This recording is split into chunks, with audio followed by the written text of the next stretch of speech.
चलिए बढ़ेंगे अगली खबर की ओर। दहेज हत्या के आरोपियों की गिरफ्तारी न होने से नाराज लड़की के परिजनों ने पुलिस कमिश्नर ऑफिस तक पैदल मार्च निकालकर विरोध प्रदर्शन किया और पुलिस कमिश्नर के से मुलाकात भी की। मृतका के परिवार का आरोप है कि 8 दिन गुजर जाने के बावजूद अभी तक इस मामले में पति के अलावा किसी भी और आरोपी की गिरफ्तारी नहीं हुई है।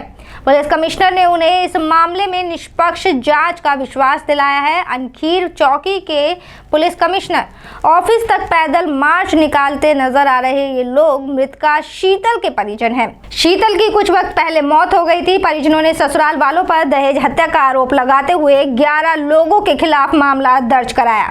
परिवार का आरोप था कि शादी में पूरा पैसा लगाए जाने के बावजूद ससुराल पक्ष के लोग लगातार पैसों की मांग करते थे और इसलिए शीतल की हत्या कर दी गई।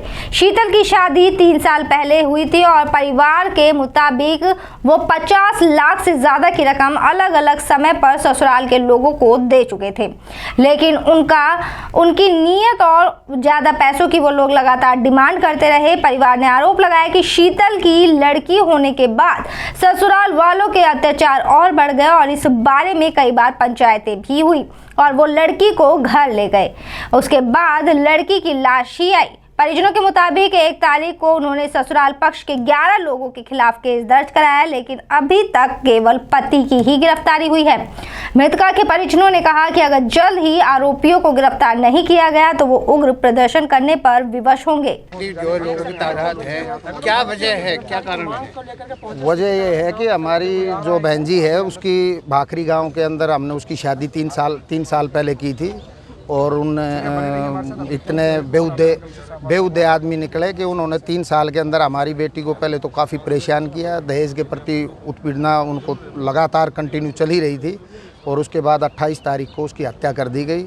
उसके अंदर हमने 11 आदमियों का नाम दर्ज किया है और 11 के 11 आदमी प्रत्यक्ष रूप अप्रत्यक्ष रूप से उसके अंदर दोषी हैं और उसकी हत्या करने के बाद 28 तारीख को एशियन हॉस्पिटल के अंदर स्ट्रक्चर पर डाल के हमारी उसको बहन जी को और वहाँ से छोड़ के फरार हो गया वो परिवार।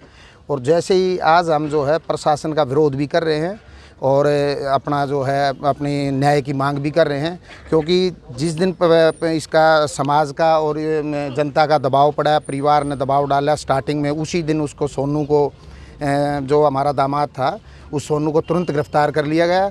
लेकिन उसके बाद आज 1 हफ्ता हो चुका है, उसके बाद एक भी गिरफ्तारी नहीं हुई।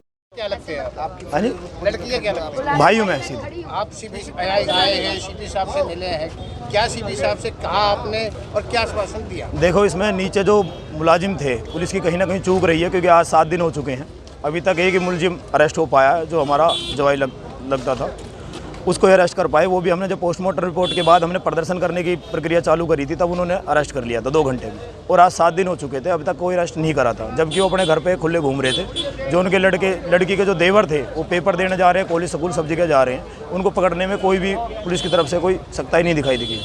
ये बात आपने सीपी साहब के सामने रखी थी? सीपी साहब ने हमें निश्चित किया है, उनका जो दोषी है 24 घंटे के अंदर सलाखों के पीछे रहेंगे और ये फरीदाबाद में इस तरह की प्रक्रिया नहीं चलती है। ना तो हम मंत्री का दबाव मानते हैं, संतरी का, किसी मंत्री का दबाव आ जाए, कोई पैसे वैसे की प्रक्रिया यहाँ पे नहीं है। आप निश्चिंत रहिए, जो दोषी है वो जेलों की सलाखों के पीछे पाएगा। क्या आप सीपी साहब के हुए हैं? हाँ।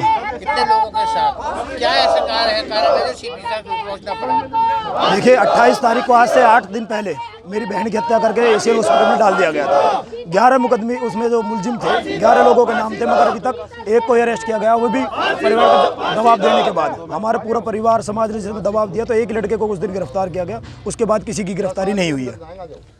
अभी जो है क्या नाम है, आप सीपी साहब से मिलेंगे, उनसे क्या कहेंगे और क्या मांगे रखेंगे? देखो, मांगे तो कुछ हमारी एक ही मांग है कि जो मुजरिम है वो जल्दी से जल्द सलाखों के पीछे हो। अगर 7 दिन का अल्टीमेटम जो हम उनको दे के जाएंगे, अगर उन्हें कर दिया तो ठीक है, नहीं पूरा हमारा जो समाज है 36 बिरादरी एकत्रित होकर पूरे फरीदाबाद का घेराव करेगी और यहाँ तक तब तक नहीं उठाएंगे चाहे हमारे प्राण ही क्यों न चले जाए। एक दिन मेरी बहन का न्याय की जीत करेंगे, मुझे काफ़ी विश्वास है। साहब ने मेरे को आश्वासन दिया है कि 24 घंटे के अंदर मैं आपके दोषियों को पकड़ लूँगा। सीपी साहब के सामने आपने क्या बातें रखी? मैंने सीपी साहब को यही डिमांड रखी कि साहब हमारे साथ न्याय करें, जो मुलजिम है उनको जल्दी से जल्दी पकड़ा जाए और उनको अरेस्ट करके हवालात में गिरा जाए। आप यहाँ इतने आए हो, इकट्ठे हो गए थे, क्या नाम नहीं किया? सारा मेरा परिवार है, मेरे भाई है, मेरे रिश्तेदार है, कोई बाहर की मंगी हुई धाड़ नहीं है। ये सब दुख में शामिल हुए हैं मेरे साथ। सारे लोग इकट्ठे होकर आए थे, क्या यही मांग करने आए थे कि हम इसको